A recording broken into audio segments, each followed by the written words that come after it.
My name is Norman Anderson, and I'm writing my memoirs, and I'm doing it primarily for myself and for some of my friends who may be interested.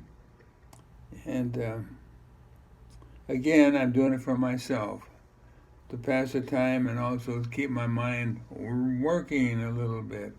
It's been sleeping for so many years.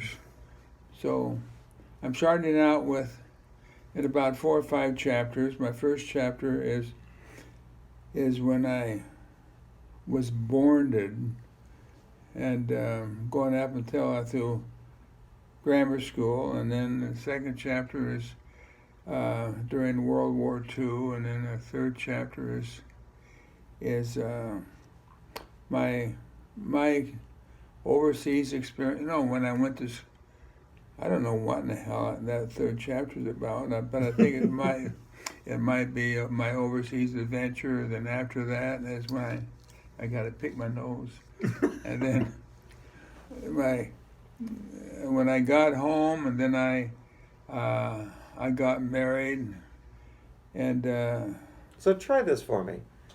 Tell yeah. us a quick story about you meeting your wife. Oh, okay. My wife was visiting her sister in Salt Lake, and her husband is going to school at the University of Utah, as well as working with a Safeway store in the produce department. I had a close friend that worked in the produce department, and my sister's, my wife's sister's husband asked my friend if he would uh, date his wife's sister, and he said sure. And that's really how I met her. We had a group going out to the outskirts of Salt Lake, and at that particular time, we just take a bottle of booze with us, and had the women carry their mix, and we sit down and order our initial setup, and that's when I first met Claudine, and my friend was named Boyd, and after a while, he drank too much and sort of almost passed out, and Claudine came over and sat on my lap and said, "Don't you dance?" And I said, "Not the fast ones." And she says, "Well, there's a slow one. Let's dance that one."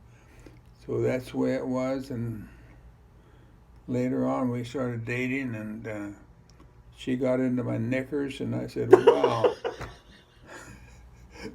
If this is what it was, I'd like to have a steady diet of this, Anyway, so that's probably how I met my wife. That turned out to be a complete disaster because I only knew her for 3 months, and actually she was engaged to 2 guys when I married her, and she had an abortion when she was 16, and